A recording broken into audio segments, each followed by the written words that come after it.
hippos' writhings and crocodile leavings, all on a bumpy scene, a river stocked with mad canoes and songs of a toothy mouth, all on a river of unbelieving, bumpy, blue and deep, where none but the brave may brute and slave. This river is asleep.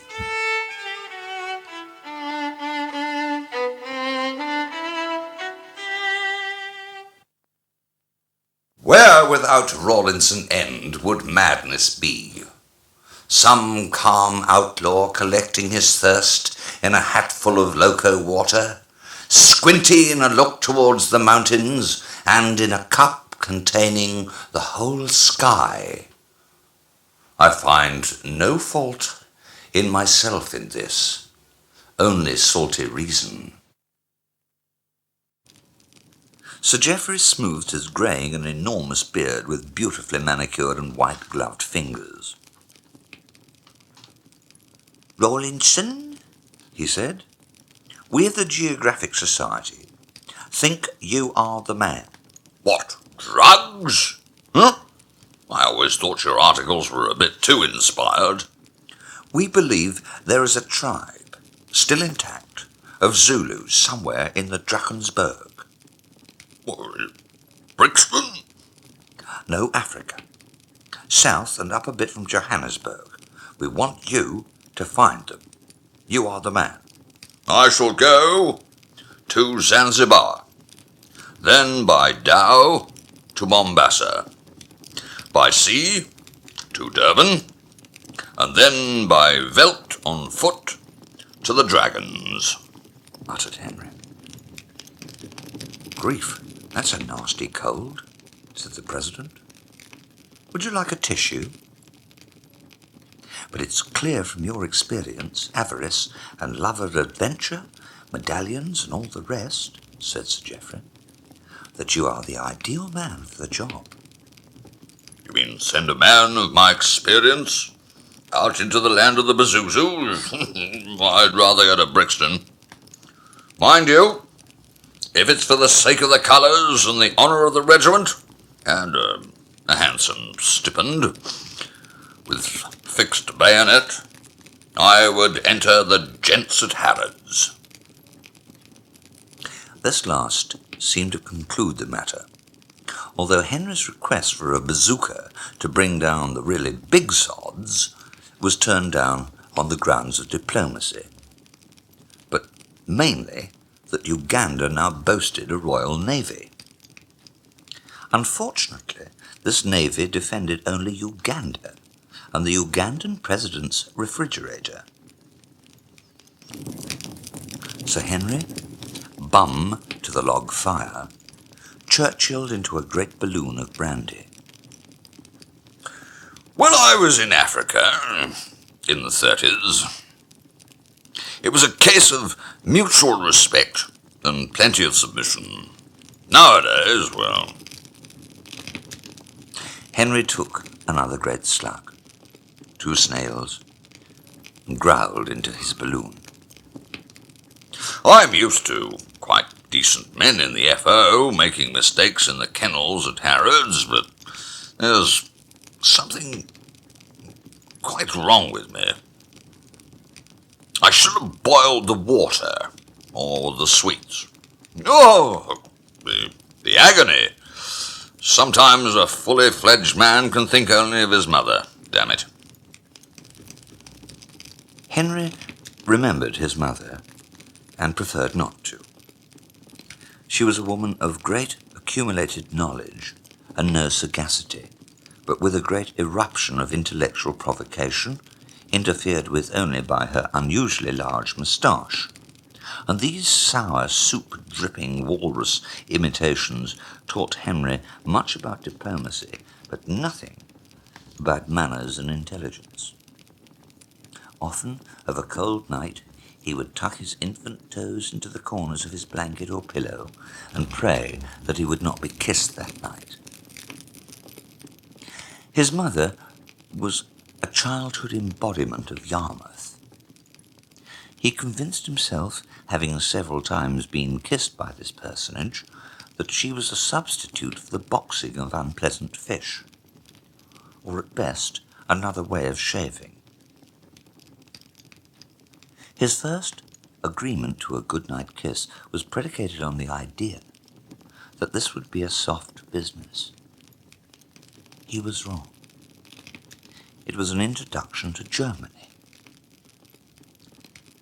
Later, he convinced her that depilation with a car battery was not only economic, but also a way of demonstrating the scientific with the cosmetic in quite the most fruitful assignment.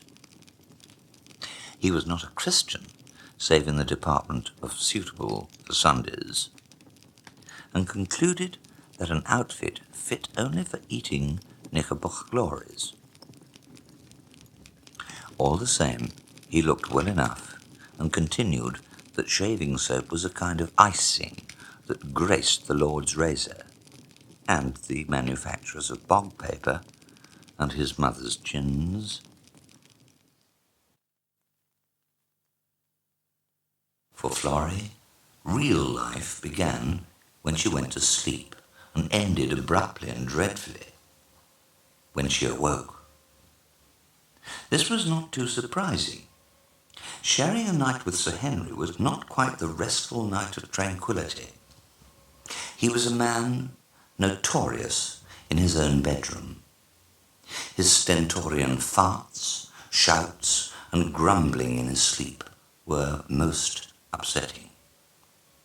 Sudden and alarming, he would spring from the sheets to rage horribly against the Hun, the Nips, and Mrs. E's damned chips, and this was scarcely conducive to slumber. Take back the Sudetenland, would you? Take that! You... Here he would thrash the wardrobe. You slit-eyed shit! Burma Railway? It's the bloody unions! Get those filthy, congealing things away from me! Dear God, what kind of saint employs a cook at any baked poultices? Negroes driving London buses? Death and I are old friends, you sod!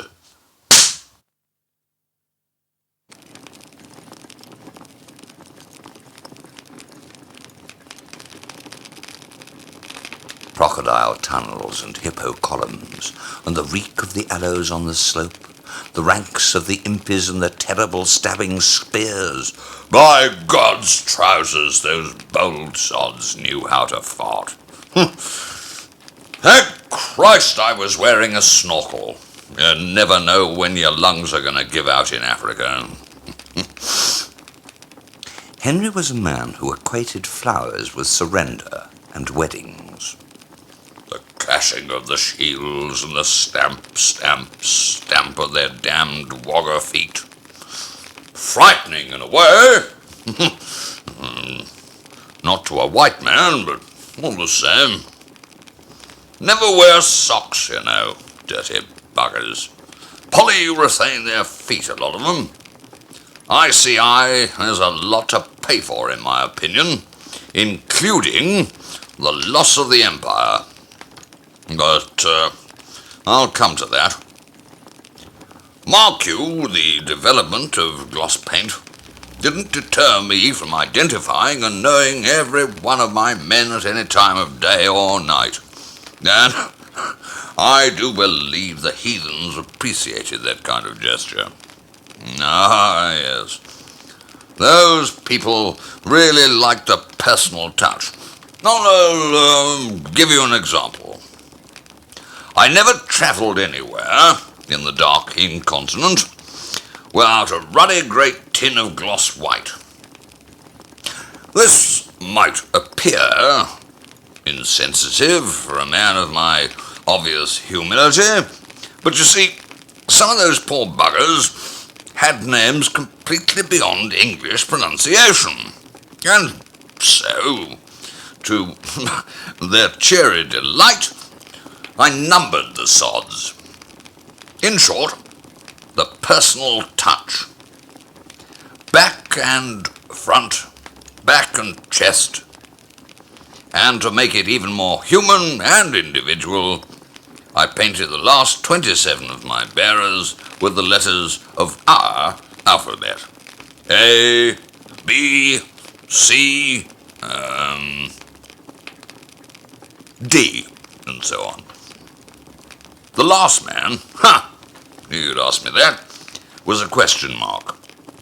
My God, the whole of South Africa, the whole bloody red world was a part of the empire until we got soft and understanding. Damn it!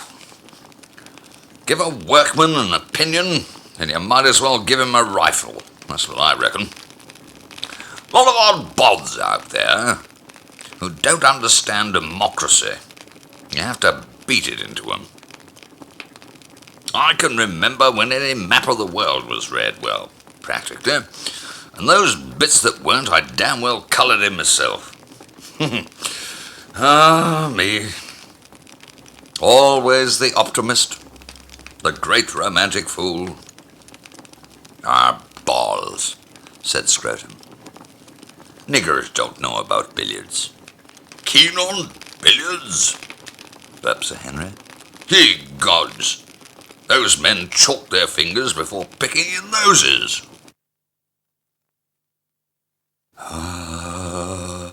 Tread, dead, the heavy water, quick, slow, quick, the sucking sand, eat stones for breakfast and forget the promised land.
I rounded the Cape, and the ship put in at East London, where, thank Jesu, I was able to buy, at inflatable prices, another couple of crates of medicinal gin.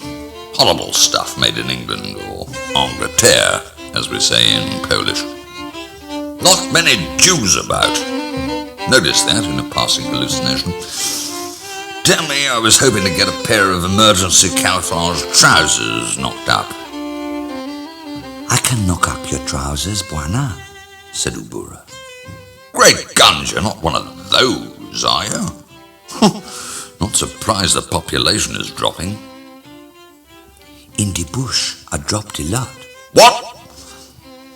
Is much more comfortable, sir, and damn hot.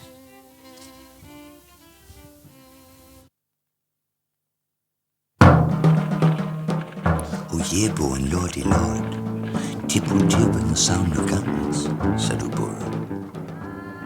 Never heard of a mackerel pie and not a drop of rum in the mansion?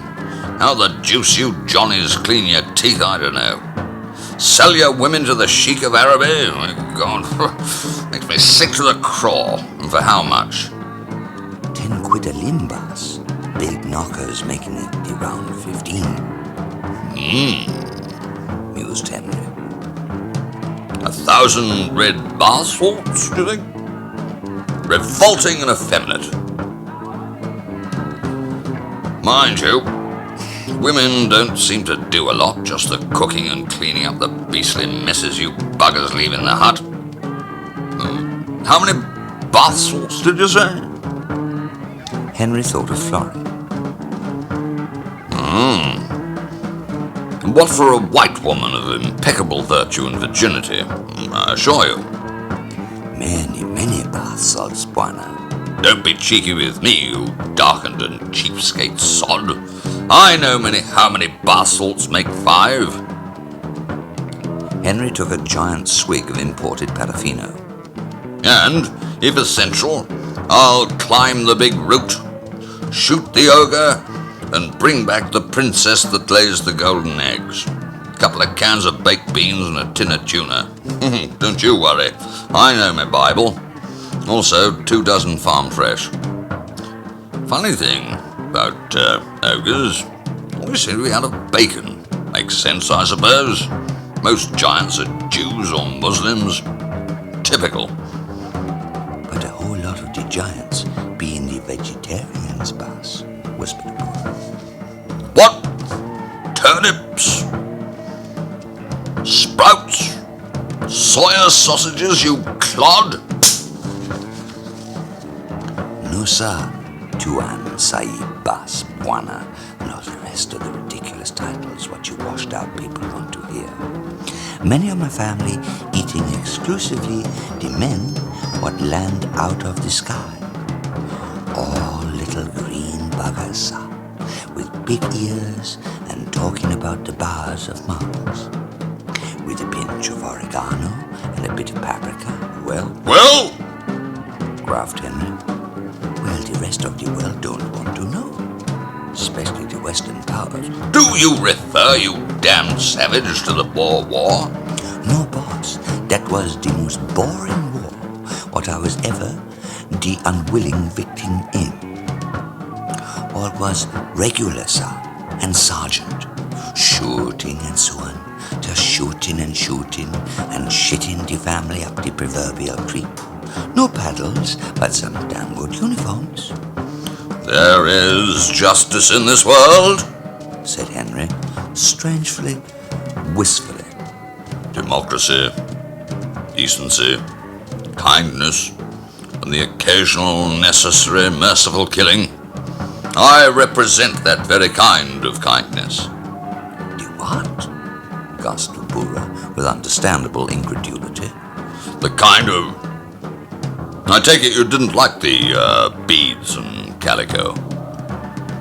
Mister, in my country, you am, is, and are the walk.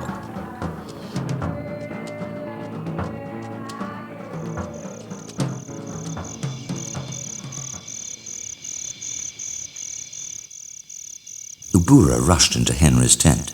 Boss, Simba, outside, boss. What, you dusky-hided swine? Henry rose in a red rage. Is Simba so quick? The big gun, Sahib. A Sambo? I've got eyes in my ruddy head. Grouched Henry, rubbing his face violently to find one. He did, and screwed his monocle into it. Now able to see a little, his rage doubled. Damn right. You pass it to me, that gun, immediatement, and I'll shoot you on the sodding spot. Now get out of my private quarters, goddammit. I get approximately 2 erections a year, and some blasted jungle bunny waltzes in to tell me he's a Sambo. Henry glowered through the flap of his tent. What the hell do you think's holding my bloody tent up? My bloody central pole, that's what. Now piss off. The lion scraped one paw easily through the canvas of the now sleeping Henry's tent. And at that instant, Henry let off a trouser cough of huge mackerel pie, an immense Billingsgate. But he awoke. By St. Hernia's sacred hankies, I know I'm attracted to women, but a man must have his rest. Henry rolled over and released another bum thrumph of such nauseous disgust that Simba the lion reeled from his meal, gagged in the guy ropes, and staggered vomiting into the forest. Grunted Henry. Never did like women who paint their nails. Knew a ship's purser once, who filed his teeth and dyed his eyebrows. 3 pink gins and he got the 2 mixed up. Horrible. Henry Rawlinson lay on his back and went straight, well, almost, I always sleep tight. to sleep.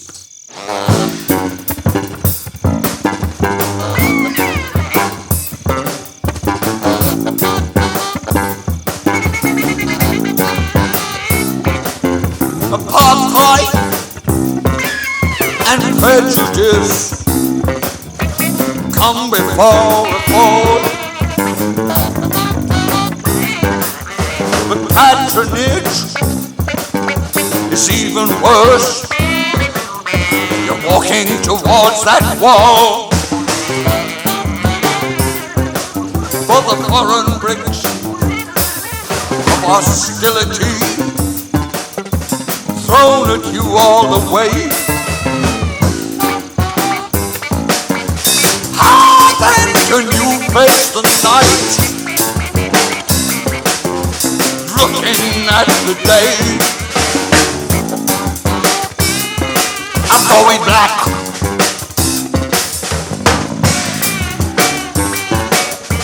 Please help me.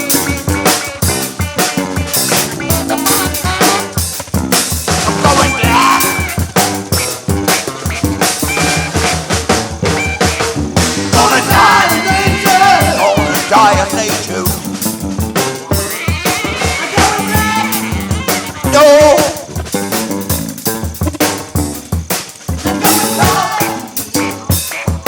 I'm going black. Hey, I'm not the one that's mad. Hey, I'm not a white man anymore. I thought you would rest, but I'm going back. I'm not a white man anymore.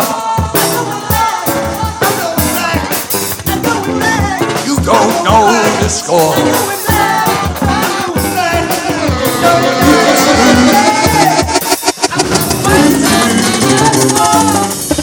Teach me.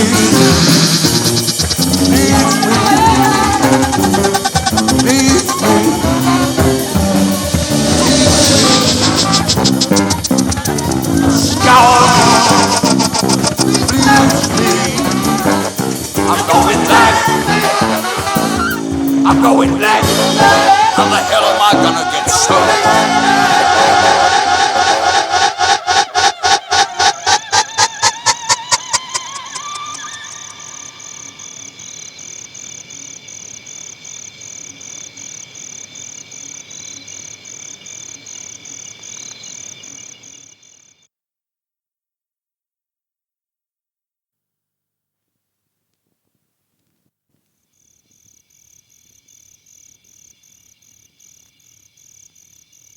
Sir Henry had no need of mosquito nets or any of that kind of nonsense. His very breath took care of that nuisance. But in that noisome and restless doze, he experienced the first of many completely asexual dreams concerning Florrie, and more surprisingly even, of old Scrotum. He awoke in a speckled sweat, thinking of Rawlinson End. Several months without a letter, or even a crateful of cheer from home, Sir Henry, a man of profound compassion and forgivefulness, tacked a piece of airmail paper to the glistening back of his toilet bearer and directed him to kneel in the desk position. Sadly, the wretched heat and filthy foreign conditions Henry had endured in the African veldt had blunted and dried up his Parker fountain pen. He was forced to write in blood. It was not, of course, his own, and he found to his great invention and pleasure, just what a grand inkwell could be improvised from a human ear. Again, it was not his own. His letter was as follows, and it perhaps illuminates a more emotional and unexpected side of Sir Henry Rawlinson. My dearest Florrie, it's a bit of a bloody pickle out here. Of course, I have killed a lot of things, but that's the good side. I haven't seen a white man since the last time I shaved. Knowing of my deep love for you, would you immediately send me 3 crates of brandy, several hundred roll mops, and a mouth organ? What these sods need is a good nightly rendering of Jollity Farm. Bloody drums and banjos all night long. If I shout at them, they think I'm singing a sodding chorus, and if I shoot 1 or 2, the whole lot of them turn resentful. Ridiculous. Pity they don't have a Butlins out here. A couple of years in there would knock some sense into them. I would naturally prefer to have my tuba. Bound to get damaged in transit. Some wog had turned it into a cannon. Looking forward to the brandy. Yours, Henry. To waltz without pain is sweet, to tango with Negroes is suave, but celebrate Christmas without your rhyme is a harder thing to carve.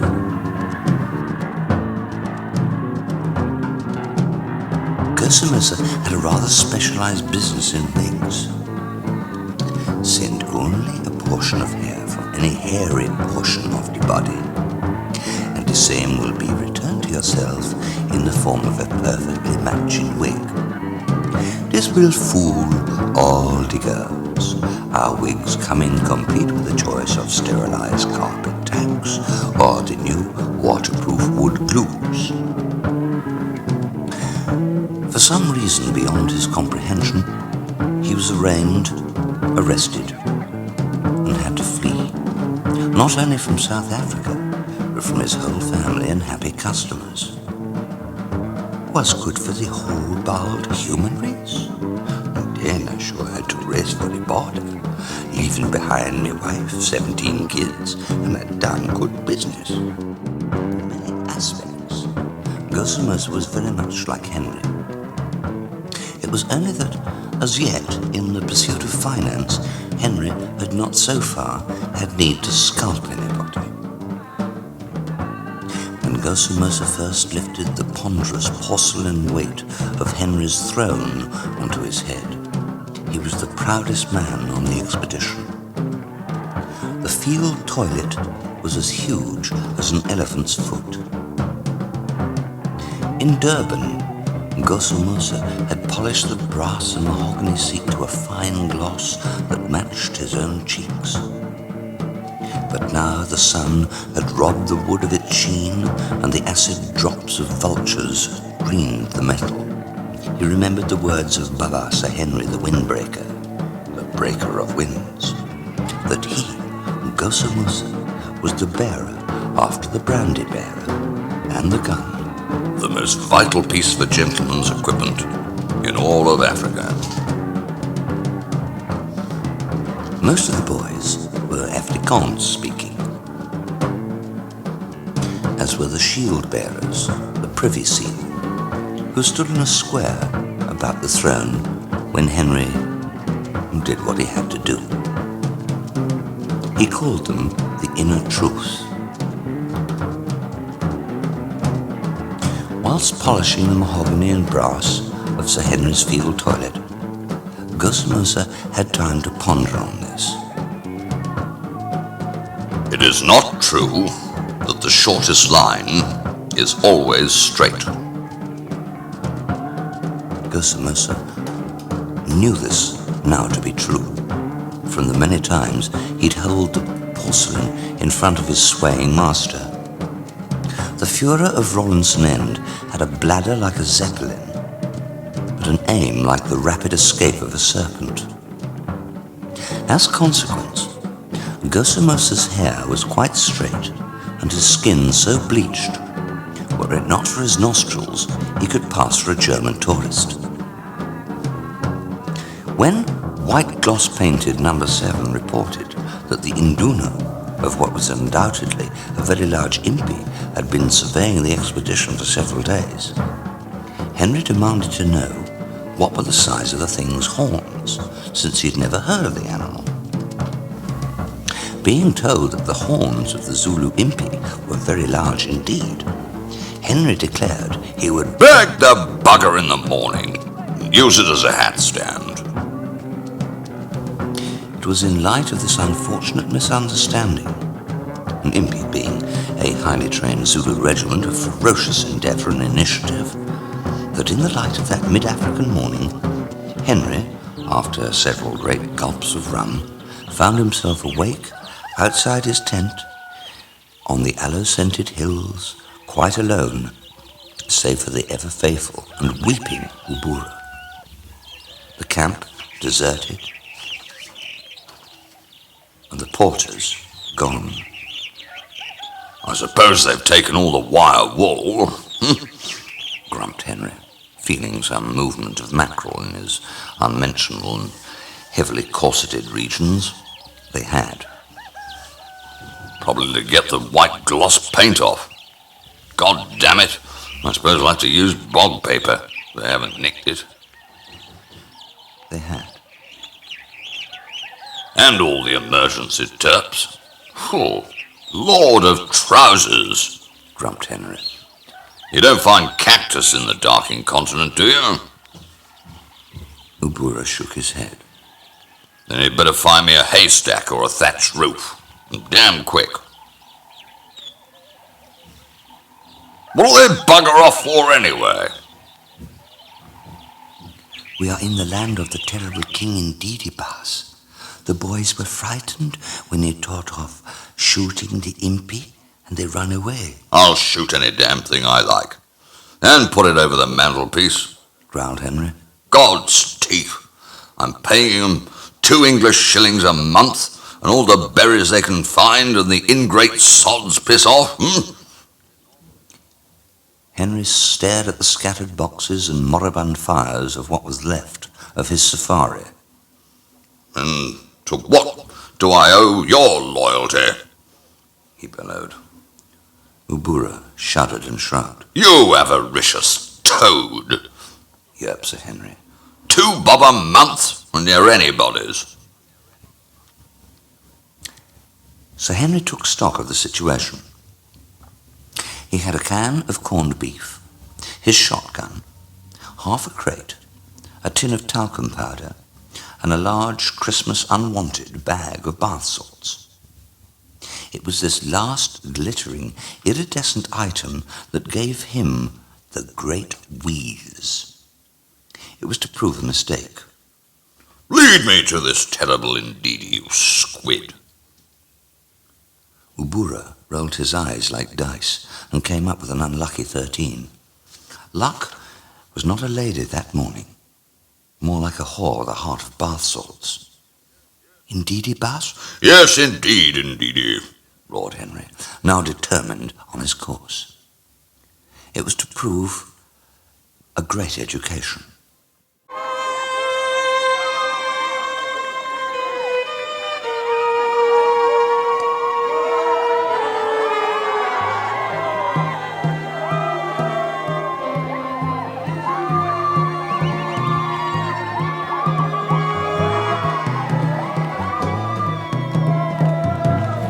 With a mighty wealth of air and gas, Sir Henry, in tattered magnificence, entered the Kraal of Ndidi.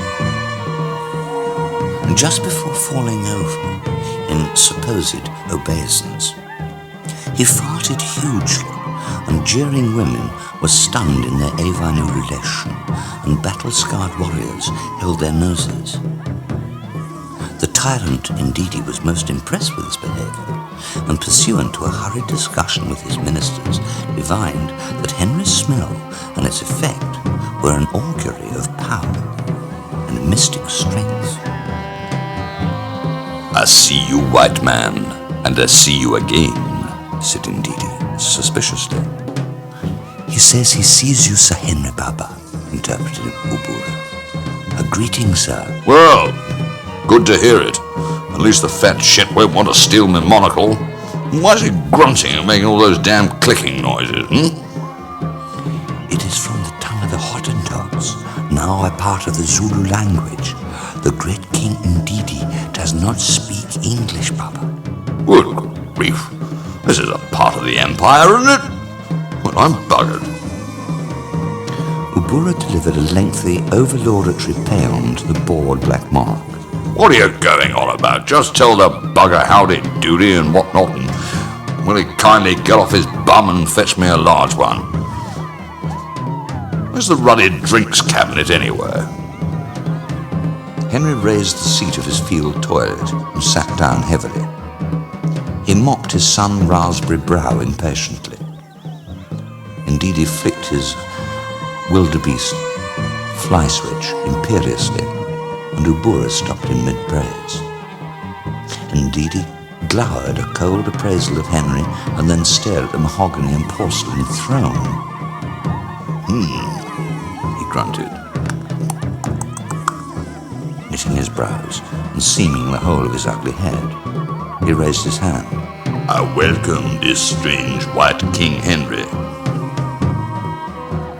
As one sovereign to another, he regally indicated to Henry one of the vast clay pots of royal beer at the base of his dirt mound. Henry grumbled and rose blinking to his feet, staggered forward, peered inside, and frowned terribly. He recoiled. "Listen, you sweaty clod. If I'd have wanted to piss, I was already settled in the perfect position." Not understanding, indeed, he considered this an after you and a kingly gesture of courtesy. A minister filled a goblet with foaming amber fluid. The Black King drained it mightily. He remarked. Udibi page boy wiped Ndidi's lips with his young head. "It is the royal beer, Baba," murmured Ubura with awe. "Stronger even than your own infamous grouse whiskey. The King Ndidi invites the King Henry..." "King Henry? Well, I suppose it's understandable." "Invites you to drink with him." Stronger than the old infamous, huh? As Henry quizzed this impossibility, the King himself stooped to fill another goblet. Said Henry, rudely brushing him aside. Indeed, he froze in terrible unbelief, and 20,000 spears stuttered minatory on ox-hide shields. Kneeling before the huge clay pot, Henry clasped it as though it were a woman and lifted it to his mouth. There was a silence. The pot contained at least 4 quarts of potent brew. Henry swallowed the lot, pausing only 3 times for breath. There was a silence. Then Ndidi, his great belly quivering, bellowed his delight. Birth, Sir Henry, and with a wave, and cheers, I suppose. 20,000 stamping, cheering warriors erupted in cheers from the giant crowd. "King Ndidi says he will present you with that kaross. It is a great honor, Baba," whispered Ubura. "A ruddy cross? Choked Henry. I know I'm a saintly man, but I'm not the son of God's teeth. And what next? Mount Calvary, Golgotha, the place of the ruddy skulls? Does he think I walked over the lakes? Blasted, I'm not even a bloody Jew boy. Tell him that, the silly sod." Ubura informed the king that Henry was delighted with his generosity and that the great white king had a gift for the all-powerful Ndidi. Maybe it would be the corned beef. Ndidi signaled, and an aged Induna emerged from a large hut bearing a beautiful cloak of leopard skin. Ndidi rose and solemnly placed it about Henry's shoulders. Well, at least it'll keep the chill out on the way to my crucifixion. Kairos, intoned Ndidi. Not if I can help it, you bugger. Henry gave a great eye-rolling shrug of El Greco martyrdom. Tell this sooty Pontius pirate that I'm going to give him some priceless jewels. Ubura looked very puzzled, but did as he was told. Then, to his utter horror, Henry, with a slight and dignified bow, reached into the field toilet, grunted, and placed in Ndidi's enormous hands the bag of bath salts. Henry screwed his monocle into his left eye, even more astonishingly gross than sweating Ndidi. Then, taking one pinky crystal from the spilling bag, he held it to the light. The sun glanced off King Henry's magic eye, and the bath salt danced in reflected glare. Groaned and entranced Sir Henry, shaking his head like a great connoisseur. So very sorry to see it pass from the family. With a resigned sigh, he plumped back on the throne, quite overcome. Indeed, he growled with pleasure, and horrid noises of feigned expertise and pawnbroker approval. Henry was offered beer, which he accepted with a reluctance bordering on the good manners of a gannet. Also, a huge wooden platter of solids. It was meat of some kind. At the sight of this food, not Roman Catholics, I trust. I'd hate to have garlic on my breath. Woof! Henry whiffed. He whiffed and ejected a solid shout that convinced the assembled warriors and the king and Ndidi that this strange white man could speak in rainbows. At home, Henry always said "grouse" before a meal. This here was clearly impossible and a breach of courtesy. "Grease," he said, largely, and winked. "Hell, he sure ain't squinting," said Ndidi sagely. At the risk of castration or a clubbing, Ndidi's generals could only agree.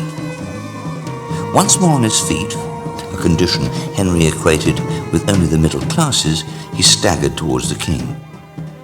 Ndidi wore a great blue kaross about his naked shoulders and gigantic belly. About his head was a leather ring. "Isikuku," said Ndidi, pointing to his head ring and pointing out his manhood. "Is he?" belched Henry. "Does he play clarinet? Must say I hate the circus myself."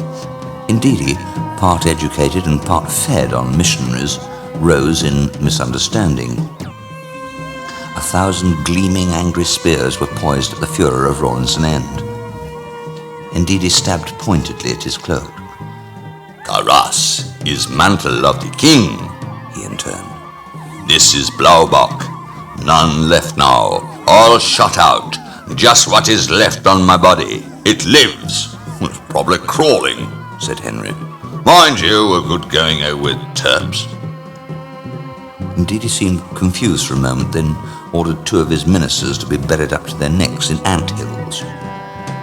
Henry declared Ndidi "A ruddy good egg." Henry downed the second of the royal pots of beer and collapsed on the throne. "You catch my meaning?" he mumbled. Ndidi caught nothing and supervised the clubbing of 9 of his wives. Burfed Henry through a fog of unseeing. "Never let 'em get on top of you. That's the sure sign of a pervert." The gorgeous maidens advanced on the assembled ranks of warriors. "If one of them fellas gets erect, he's sure got to get the clubbing coming." Henry was very fond of clubs. At least it got him away from home. And when he was in London, he usually stayed at the Eurythrium. Oh, they all look very erect to me. Stick a bearskin on them. Oh, they all in bearskin. But they might make fine guardsmen. Erect? Said Ndidi. And he gave a mimetic sign to his executioners. It was thus that Henry, in all ignorance, was largely responsible for the end of the Zulu nation. Noting the skull-breaking advances of the executioners, Henry had risen to protest. Damn it! I played rugby at Dr. Arnold's. It was definitely against the rules to raise the clubs above the shoulder or to wear shorts above the knee. I'd say this is all without discipline. Ubura interpreted this to Ndidi, who, having paraded his herds of pure white cattle before this new and strange king, Sir Henry, felt a twinge of shame. To this end, he ordered another 50 warriors executed. Dear God, said Henry. Just like Scotland. The terrible King Ndidi decided that his audience with this amazing King Henry had really been too exhausting, and he needed just a little time in his harem. His 900 wives would soothe him. To show his respect, he offered the now very drunk Henry the finest hut in the royal inner Kraal, after his own. Ndidi was helped to his flat bare feet, and he pointed with his switch to a magnificent round thatched building decorated with cowrie shells. Behind Ndidi, his chief minister bared his gold teeth in anger. It was his hut. Oh, so that's where it is. I was wondering. Thank God I'm nearly bloody bursting. Before Ubura had time to explain, Henry was barging his way through gaping indunas, witch doctors and ministers, and before he'd even stooped to enter the beautiful beehive hut, he'd already unbuttoned his shorts. When Henry debouched, cursing and burping and wiping his hands down the side of his shorts, it was soft, sudden sable dusk. The inner Kraal was almost deserted, only Ubura polishing Henry's throne, 9 gigantic pure white bulls, and also a man with gold teeth who stared with calm hatred at Sir Henry. Behind the high stockaded harem was only quiet, and from the hut of the great wife of Ndidi, nothing but a dreadful snoring. Before the entrance to this great hut stood motionless 4 heavily muscled royal executioners, each with a short stabbing spear, club, and axe. Each stood behind their shields, and each wore the head ring of great warriors. Having been awarded the head ring meant that they were now fit to marry, have children, and settle in their own kraals. That these splendid men chose to remain as bodyguard to their king demonstrated a fierce and marvelous loyalty. Only Ubura understood the niceties of this sacrifice. Do you know they don't have any windows in that bloody place? Yes, you. I like my privacy in these matters as much as any gentleman, but bugger me, I'd to crawl around on my hands and knees in the ruddy dark looking for the pan. Ubura shook his head sadly. Well, I found it all righty. Fact is, I found 3 of them. But can you believe this? They were all full. Full? They were bloody brimming. I had to feel my way to my feet and do it up the wall. No wonder these wallers catch odd diseases and carry fly swishers. Downright revolting. Don't clean their bogs out. They were not pans, Baba Henry, sir, fluted Ubura. They were pots of the royal beer, ordered there by his great majesty for your pleasure. What? Does he think I drink in lavatories? Dear Lord, hospitality? And just where does his gracious majesty think I'm going to bunk down? The blasted bulls? Ubura could only point back to the hut. What? Sleep in the lavatory too? ear, nose, and throat. I'm getting out of this. I'm getting out of this stinking hole before lighting up time.